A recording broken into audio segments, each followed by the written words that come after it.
রাধা কৃষ্ণ বন্ধুরা, টুম্পা পাকশালা থেকে সকলকে স্বাগত। আজকে আমি বানাবো আটা আর ময়দা দিয়ে ফুলকো লুচি। আমি এই কাপ দিয়ে 1 কাপ আটা আর 1 কাপ ময়দা চেলে নিয়েছি। আমি এবার এই আটা ময়দা মিক্সড করে নিলাম। এর মধ্যে এই কাপে 1/2 কাপ তেল ময়ান দিচ্ছি।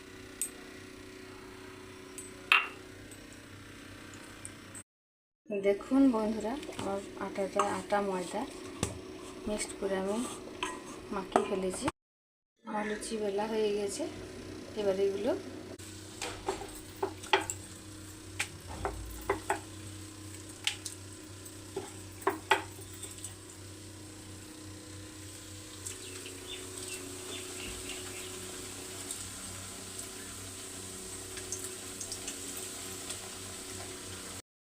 দেখুন, আমার লুচিগুলো সব ভাজা হয়ে গেছে।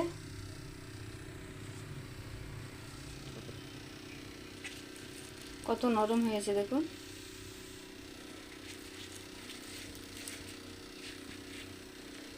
নতুন নতুন রেসিপি পাওয়ার জন্য টুম্পা পাকশালাকে সাবস্ক্রাইব করে রাখুন।